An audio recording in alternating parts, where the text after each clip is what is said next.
Hey all, Tom Moran here from Tom's Big Spiders, continuing with the bioactive enclosures and rehousings. The next one we have up is Psalmopoeus reduncus. I have two of these. We're going to put the first one into the bioactive, and then the second one will likely go into the bioactive as well, because I feel bad giving one the bioactive and not the other one. But so far, absolutely loving the bioactive enclosures. Now, just to be clear, because apparently this, I keep forgetting to mention this in some of my other videos, I am using springtails and dwarf white isopods in the enclosure. So I've had a lot of folks come on and say, you got to put in springtails, you got to put on in isopods.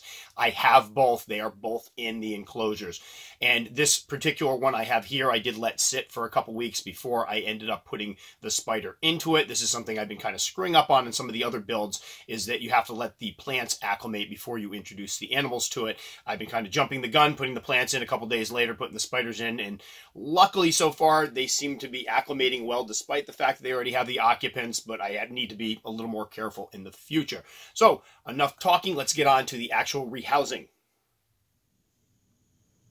Okay, about to rehouse my Psalmopoeus reduncus, and we're putting it in one of the bioactive enclosures. Again, I'm doing kind of a series of these because the bio dude sent me a bunch of stuff to try out with it, and I've been trying them out. Absolutely loving it so far. We've got the live plants in there.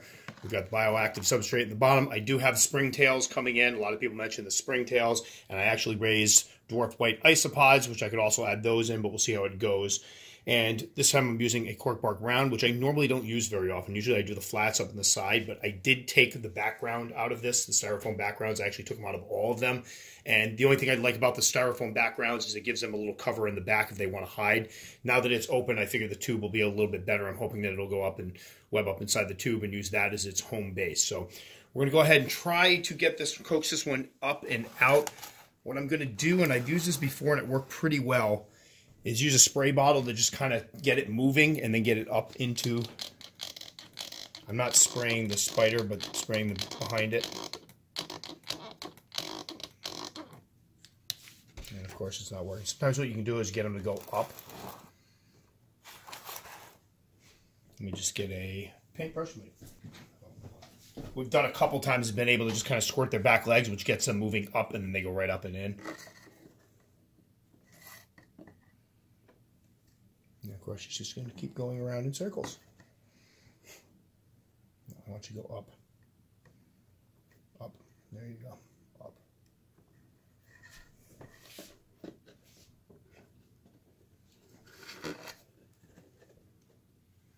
Now, sometimes you can little squirt. No, no, no. Up, up, up, up.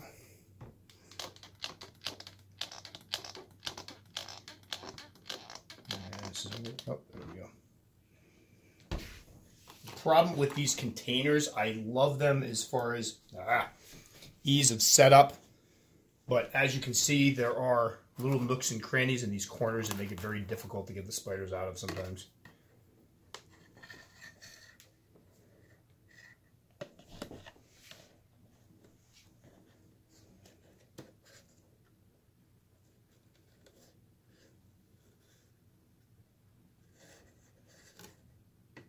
See, right now it's in the corner.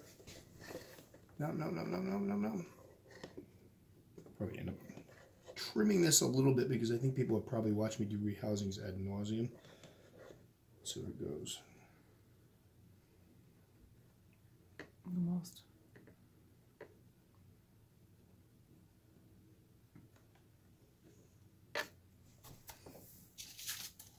You little son of a gun. No, no, no, we're going up.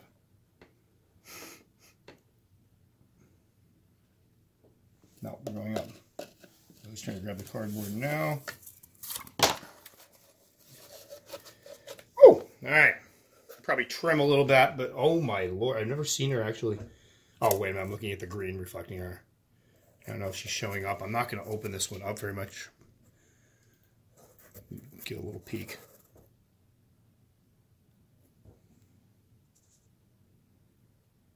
She jumps up in Billy's face. That would not be good. I'm going to go ahead and put this one here. Now this is, again, somebody's probably going to ask about this. I've used this before. These are really nice for putting them in the Exoterras because you can basically place this over the top, which eliminates any place for it to escape. And then you can either use the spray bottle or just the brush to brush it and get it back into the enclosure. So that's what we're going to do now. As I drop this. All right. I'm going to try to pry her. So she's like, wait a minute, you just got me into this thing. Now you're trying to get me out of it. Almost out. And before somebody asks, the holes, as much as I'd like to pretend like are deliberate, I just kind of put them any old place. So there we go. She's in the enclosure. I'm going to try to go down in a little bit. All right. Now she's safely contained. So there we go. I'll move out of the way so Billy can get a shot of her, hopefully. My voice moves around. Actually, if you look. I'm saying she. I have not sexed this one out yet. I've got a molt out of this one. I just pulled out of the old container. I'm hoping to be able to sex. We'll see how it goes. A lot of times they choke the abdomens to the point where you can't get them. So this is now my third bioactive enclosure setup as I put this on the right way. Can you get down through the top there and see if you get it?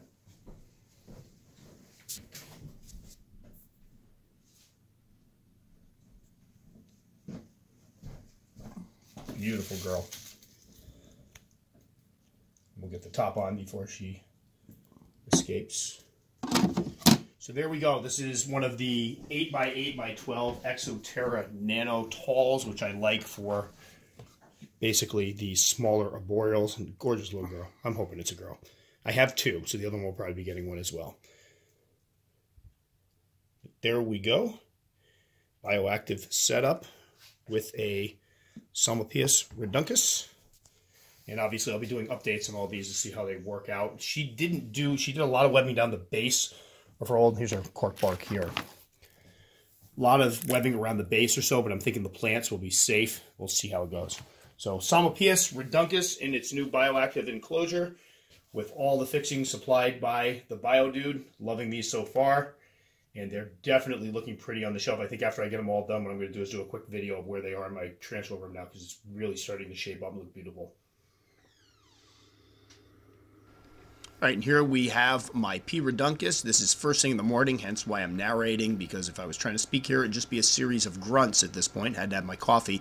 But what had happened right before I flicked on the camera was that when I turned the lights on in the room, she jumped at this plant thinking it was a prey item. I think it kind of confused her or startled her for a second. Now she's realizing it's nothing to eat, so she's kind of pushing it away. But she has been out quite a bit more since I've moved her into this enclosure, which has been great because before this, I rarely, if ever, saw her. She would stay in a burrow, and I'd only be able to see her if I shine a flashlight down the burrow. I did catch her out drinking one night, but that's about it. She's very, very reclusive. So far, I have caught her out on several occasions now in the morning. She comes out and kind of explores at night. And although you won't be able to see it here, she does have a little den inside that cork bark. She's webbed up inside. There's also a little entrance or exit in the bottom, and that's where she spends most of her time in the day. But I have caught her out quite a bit more.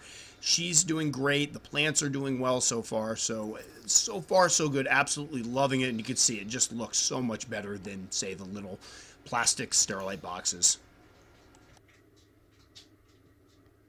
And I've had plenty of people ask if I'm using isopods or springtails, and the answer is yes. Here you'll see some of the springtails. I bought a culture from any herp and plan on buying another one as well. So yes, I am using the cleaner crews. That was always my intention. Unfortunately, in some of the videos, I forgot to put the notes to tell people that I had put them in there. And one of these builds, I'll show what I do when I add them in. So here are the springtails, and coming up, you'll see the isopods. There they are.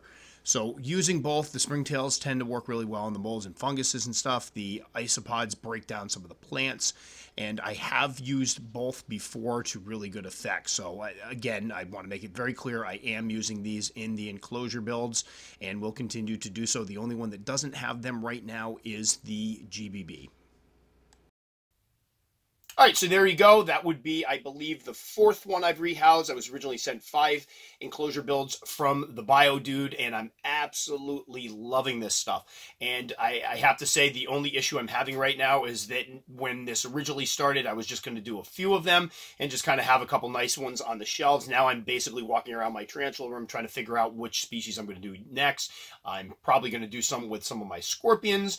I have some centipedes that are likely going to get these, and then a bunch of tarantulas I want to use them with. So this has kind of opened up a whole new facet to the hobby with me, for me, and I'm really enjoying it. So again, huge thanks to the Bio Dude for sending this stuff over and for the, all the setups and advice, and I've already gone ahead and purchased more stuff from them. So as we move on, it's not just going to stop at 5. I've already got 7 built, so we're going to continue with these and see how they go. I think some of them, they'll work great. Obviously, there's a lot of questions about the GBB tank because of the fact they do so much copious webbing that there's the fear that it'll kill the plant. So we will be watching that. But right now, my GBB, I'm looking at her, she's right over there, and she's right out in the open. Same thing with O. philippinus. She's been right out in the open most days, even with the bright lights, because they do have lights. That's something somebody else asked. I do have lights on them, the LED spectrum, full spectrum lights, and they're both right out in the open. HMAC still kind of hiding a little bit, and the reduncus, as you can see, if I come down in the morning, is out and about, and right now she's looking over the top of her cork bark. So absolutely loving the bioactive enclosures. Thanks so much for all the feedback from all of you who have been giving me advice on these. Again, I'm just kind of taking all this information in, doing research, just like I did when I first got into the tarantula hobby. So I'm basically love hearing from people and hearing what you're using and what you're having success with, because that's kind of informing where I go moving ahead. So again, as always, thanks so much for listening. If you haven't checked out any of my videos before and you'd like to check a couple out, they're going to be around in here. And if you like the video enough that you'd like to subscribe, very much appreciated. You can click on the little circle up here. I'll put the BioDude guys up here. Definitely check out his site to get more information on that. As always, love to get comments. I respond to all of them. I hope to see some of you in the comment section.